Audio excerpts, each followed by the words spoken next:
जय हिंद।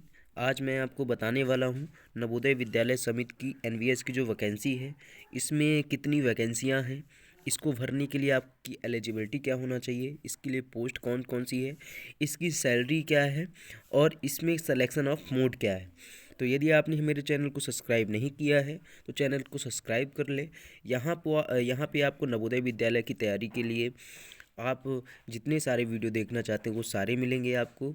इसके साथ साथ ही आपको हर एक एग्ज़ाम की डिटेल मैं यहाँ उपलब्ध कराऊंगा। तो चलिए हम लोग आते हैं अपने इस पे। ठीक है, तो सबसे पहली बात इसमें क्या है, सबसे पहली बात ये है कि इसमें इम्पॉर्टेंट डेट कौन कौन सी है हम वो देख लेते हैं। तो इम्पॉर्टेंट डेट ये है कि ये 12 तारीख को ये आई है और इसके बाद इसकी 10 तारीख यानी कि 2 फरवरी 10 फरवरी 2022 को इसकी लास्ट डेट है। उसी दिन इसकी क्या है, लास्ट डेट है एग्ज़ाम फ़ी जमा करने की। जो इसका एग्ज़ाम होगा 9 से 11 मार्च के पहले होगा, है ना। एडमिट कार्ड जो होगा उसके थोड़ा सा पहले, मतलब 8 से 10 दिन पहले एडमिट कार्ड आपको दे दिया जाएगा। इसके बाद बात आती है कि इसमें फ़ीस कैसा कैसा रहेगा। तो इसमें पोस्ट वाइज फ़ीस है। जो असिस्टेंट कमिश्नर की फ़ीस है वो 1500 है। जो फीमेल स्टाफ की फ़ीस है वो 1200 रुपये है। लैब अटेंडेंट और मिस हेल्पर एंड मल्टीटास्किंग के लिए 750 रुपये है। फॉर ऑल अदर पोस्ट के लिए कितना है, 1000 रुपये है। ST SC और PH के लिए कितना है, 0 है, फीस जो है 0। और इसके लिए एक चीज़ और है कि यदि आप जो फीस अपना देना चाहते हैं, इसमें 2-3 तरीके से दे सकते हैं। जो अपने से फॉर्म भर रहे हैं उनके लिए कि चाहे आप डेबिट कार्ड से फीस दे दीजिए, चाहे क्रेडिट कार्ड से दे दीजिए, चाहे नेट बैंकिंग से दे दीजिए, है ना। ये 3 ऑप्शन है आपके पास। इसके बाद वैकेंसी के बारे में आपको बता दूं कि जो वैकेंसियां हैं वो कैसी हैं। जो वैकेंसियां हैं ये देखिए, वैकेंसी आपकी पहले पोस्ट है, फिर उसकी टोटल पोस्ट है और उसमें नवोदय जो विद्यालय की समिति है टीचिंग के लिए, तो इसमें जो है नॉन टीचिंग के लिए, इसमें जो है आपको एलिजिबिलिटी क्या होना चाहिए वो बताऊंगा। ठीक है, तो चलिए आ जाते हैं। सबसे पहली बात क्या है इसमें, हाँ, पहला इसमें क्या है, असिस्टेंट कमिश्नर की ग्रुप ए की जो पोस्ट है, इसमें कितनी इसकी टोटल पोस्ट है। असिस्टेंट कमिश्नर जो ग्रुप ए की पोस्ट है, इसमें टोटल 5 पोस्ट है। इसके लिए मास्टर डिग्री आपके पास होना चाहिए, चाहे ह्यूमैनिटीज़ में हो, चाहे साइंस में हो, चाहे कॉमर्स में हो। इसकी एज लिमिट कितनी होनी चाहिए, 45 ईयर्स, है ना। 45 साल तक के लोग इसको क्या कर सकते हैं, भर सकते हैं। इसके बाद बारी आती है किसकी, इसके बाद बारी आती है असिस्टेंट कमिश्नर एडमिन की, है ना। वो ग्रुप ए वाली तो हो गई। अब इसकी पोस्ट में क्या है देखिए, इसकी 2 पोस्ट है। इसके लिए बैचलर डिग्री होना चाहिए किसी भी में, चाहे साइंस हो, चाहे आपका आर्ट हो, कोई भी सब्जेक्ट हो, चाहे कॉमर्स हो। लेकिन 8 ईयर का इसमें एक्सपीरियंस होना चाहिए, एडिशनल नॉलेज होना चाहिए। 45 साल इसमें भी है सेम, कि आप 45 साल तक भर सकते हैं। फिर इसके बाद बारी आती है किसकी, चलिए इसके बाद बारी आती है आपकी फीमेल स्टाफ की। किसकी, फीमेल स्टाफ की। फीमेल स्टाफ की टोटल कितनी पोस्टेज हैं, 82 पोस्टेज हैं। 10+2 इंटरमीडिएट एग्ज़ाम होना चाहिए, यानी कि 12वीं आपका क्लियर हो। इसके साथ ही डिग्री होनी चाहिए, डिप्लोमा होना चाहिए नर्सिंग पे। 35 साल इसकी मैक्सिमम एज है, 35 साल तक आप इसको भर सकते हैं। फिर इसके बाद आता है असिस्टेंट सेक्शन ऑफिसर ASO। इसके लिए क्या होना चाहिए आपकी, 10 पोस्ट है। इसके लिए बैचलर डिग्री होना चाहिए किसी में भी। एज लिमिट कितना होना चाहिए, 18 से 30 साल, ठीक है ना। इसके बाद आपका क्या है, देखते जाइएगा। ऑडिट असिस्टेंट है, इसके लिए आपका क्या है, 11 पोस्ट है। इसमें बैचलर डिग्री होना चाहिए, बीकॉम हो आपके पास, ठीक है, बैचलर डिग्री हो या फिर आपके पास बीकॉम हो, है ना। बैचलर डिग्री बीकॉम पे हो और क्या कहते हैं, किसी भी यूनिवर्सिटी से हो सकता है। 18 से 30 साल इसकी एज होनी चाहिए। फिर इसके बाद जो है जूनियर ट्रांसलेशन की है। किसकी है, जूनियर ट्रांसलेशन की। इसमें 4 पोस्ट है। मास्टर डिग्री होनी चाहिए Hindi with English compulsory subject, ये दोनों कंपलसरी होना चाहिए, है ना। मास्टर डिग्री के लिए इंग्लिश, मतलब ये एलिजिबिलिटी आप देख लेना चाहिए कि आपके पास MSc आपने किया हुआ हो। फिर आपके पास आता है जूनियर इंजीनियर सिविल, यानी कि आपको इसमें जो है डिग्री डिप्लोमा सिविल इंजीनियरिंग में ये होना चाहिए। 35 साल आपकी एज होगी। पोस्ट इसकी एक ही है, ठीक है। फिर क्या है, स्टेनोग्राफर। स्टेनोग्राफर की टोटल पोस्ट कितनी है, 22 है। टोटल कितनी पोस्ट है, 22 है। क्लियर हुआ। अब इसके बारे में बता दूं, इसके बारे में क्या क्या होना चाहिए, ये देख लीजिए आप इसके बारे में। हाँ, स्टेनोग्राफर जो है इसके बारे में आप देख लीजिए कि 10वीं से 12वीं आपको पास होना चाहिए। 10वीं से 12वीं आप पास हो, है ना। इसमें आपका टाइपिंग भी मांगा है, तो 80 वर्ड पर मिनट आपके पास होना चाहिए। और इंग्लिश की टाइपिंग 40 वर्ड पर मिनट होना चाहिए, है ना।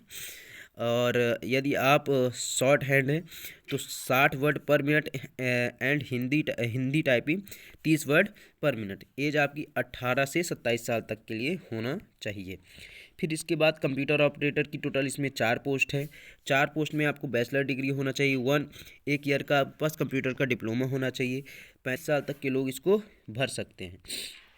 फिर आता है केटरिंग असिस्टेंट। केटरिंग असिस्टेंट की टोटल 87 पोस्ट है।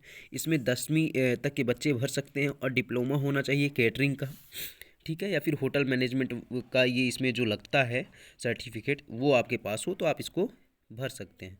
फिर इसके बाद आता है जूनियर सेक्रेटरीट असिस्टेंट का। इसमें टोटल 8 पोस्ट हैं।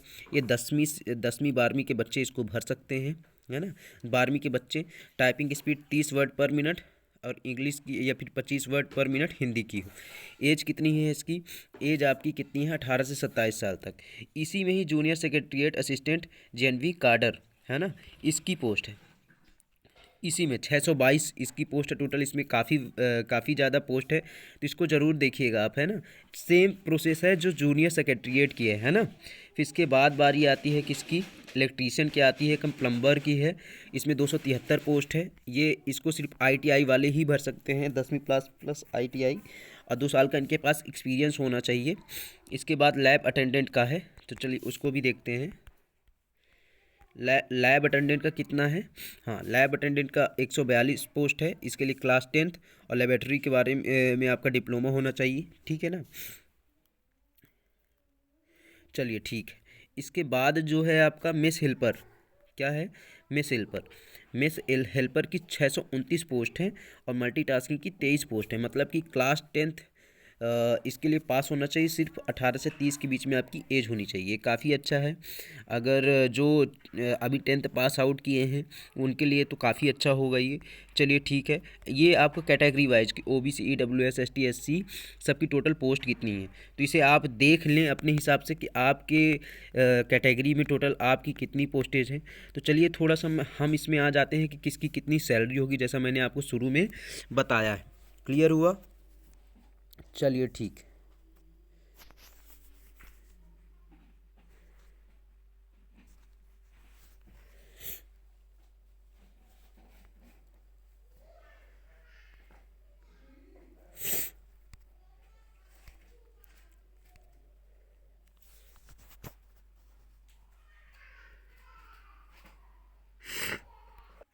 तो चलिए हमने यहाँ तक देख लिया है, ठीक है। अभी आपको ये करना है कि ये सारी पोस्टेज आपने तो देख लिया। अब इसके बारे में इसकी सैलरी कितनी है, कौन सी पोस्ट की कितनी सैलरी रहने वाली है, आपको ये देखना है, ठीक है। तो चलिए हमको वही देखना है, तो हम देख लेते हैं।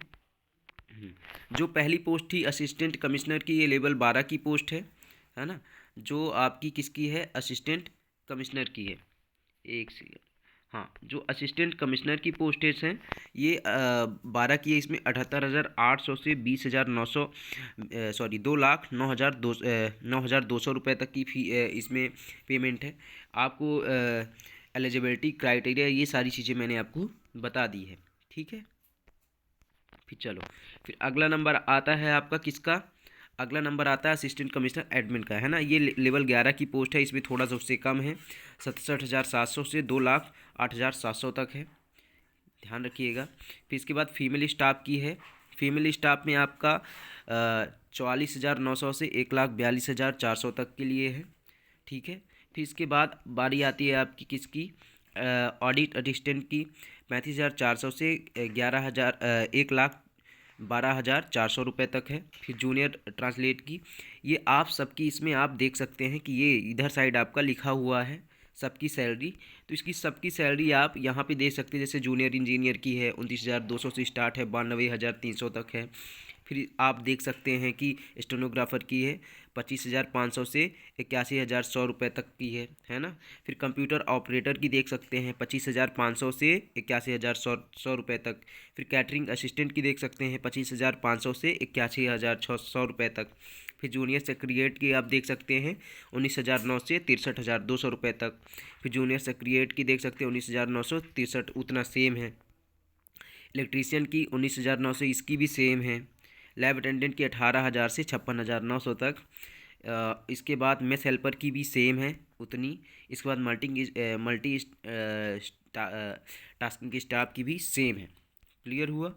चलिए इसके बाद बारी आती है आपकी कि इसमें देखिए ये कुछ रूल्स लिखे हुए हैं, इसको आप याद रखिएगा। ये एक्स सर्विसमैन के लिए पहला नियम लिखा हुआ है। फिर इसके बाद यहाँ पे कुछ ये 1.2.3 करके रूल्स लिखे हैं, ये उनके लिए हैं जो एक्स सर्विसमैन हैं। तो ये उनके लिए क्या लेकर आना है क्या लेकर नहीं आना, तो एक बार रीड आप कर लें। बाकी जो नॉर्मल कैंडिडेट हैं उनके लिए जो रूल्स हैं ये यहाँ पे लिखे हुए हैं। जो ओबीसी के कैंडिडेट हैं वो अगर क्रीमी लेयर हैं या फिर नहीं है तो उसके लिए क्या एप्लीकेबल है, तो ये रूल वो पढ़ सकते हैं। इसके बाद जो है ईडब्ल्यूएस वाले, ये रूल पढ़ने के लिए क्या करेंगे, ईडब्ल्यूएस वाले उनको क्या इसमें कितना क्या लगेगा क्या नहीं लगेगा, ये वाला ईडब्ल्यूएस का रूल पढ़ सकते हैं। फिर इसके बाद बारी आती है मोड ऑफ सिलेक्शन की। तो इसमें सीबीटी एग्ज़ाम होगा, सबका सीबीटी एग्ज़ाम होने वाला है। तो मोड ऑफ सिलेक्शन क्या क्या होने वाला है आप ये देखिए। सबसे पहले आपका एग्ज़ाम होगा, है ना। एग्ज़ाम किसी सेंटर पे दिया जाएगा। ये इतने सारे सेंटर हैं जहाँ पे आपको एग्ज़ाम होने वाले हैं, ठीक है। उसके बाद बारी आती है कि एग्ज़ाम में आएगा क्या, आपका सलेबस क्या रहने वाला है। तो सलेबस जो है आपका ये रहने वाला है कि इसमें पार्ट फर्स्ट पहले ये देखना है कि पार्ट फर्स्ट 4 पार्ट में आपका डिवाइड रहेगा। इसमें रीजनिंग रहेगा, ये किसके लिए है, पहले असिस्टेंट कमिश्नर के लिए रीजनिंग रहेगी। लैंग्वेज आपका जो इंग्लिश है या फिर जनरल हिंदी जो भी है वो रहेगा। 10 क्वेश्चन रहेंगे किसके, पार्ट फर्स्ट पे, और 10 मार्क्स के रहेंगे। पार्ट सेकंड पे 20 क्वेश्चन और 20 मार्क्स के रहेंगे। पार्ट थर्ड पे 20 क्वेश्चन और ये 20 मार्क्स के। और पार्ट फोर्थ पे 50 क्वेश्चन 50 मार्क्स के, टोटल मतलब 100 क्वेश्चन हैं आपके पास। क्लियर हुआ। तो इसको आप ज़रूर पढ़ लें, ये आपका सिलेबस इंडिकेटेड है इसमें क्या क्या आने वाला है, ठीक है। इसके बाद पार्ट 5वां भी है, 50 नंबर का है टोटल। एडमिनिस्ट्रेशन से लेकर के है टोटल 150 हो गए आपके। स्टेज सेकंड इसमें क्या होगा, स्टेज सेकंड इसमें इंटरव्यू होगा, है ना। मतलब कि आपका सिलेक्शन होने के बाद इंटरव्यू होगा। इंटरव्यू में भी क्या कहते हैं, आपसे क्वेश्चन कैसे पूछे जाएंगे, आपकी जो पोस्ट है उससे रिलेटेड क्वेश्चन पूछे जाएंगे। इसके बाद जो है असिस्टेंट कमिश्नर के लिए अलग से पेपर है, इसमें क्या पूछा जाएगा क्या नहीं पूछा जाएगा, तो इसका आप स्क्रीनशॉट ज़रूर ले लें, है ना। फिर इसके बाद फीमेल स्टाफ के लिए इसमें क्या क्या है, क्या क्या पूछेगा क्या क्या नहीं पूछेगा, इसका भी आप स्क्रीनशॉट ले लें। टाइम अवेलेबल भी दिया हुआ है। फिर इसके बाद for post assistant section officer, इसके बारे में पूरी जानकारी है, तो इसका भी आप स्क्रीनशॉट ले सकते हैं, है ना। ये जूनियर ट्रांसलेशन ऑफिसर, ये जितने भी आपकी वैकेंसी है उसका जो आपका पोस्ट है उसके बारे में अलग अलग सिलेबस है, तो उसकी अलग अलग तैयारी भी होगी, है ना। तो इस हिसाब से इसका आप स्क्रीनशॉट ले सकते हैं। देख सकते हैं आप किसमें क्या कितना है, किसमें टाइपिंग चाहिए, किसमें कितने मार्क्स का एग्ज़ाम है, कितना टाइम ड्यूरेशन है। ये सारी चीज़ करने के बाद, है ना, कि आप अप्लाई कैसे करेंगे। तो अप्लाई करने के लिए आपको ये सारी जो नियम है इसे पढ़ लेना है, या फिर जब आप जहाँ से भी फॉर्म फिलअप करेंगे उसके बारे में आपको देख लेना है। चलिए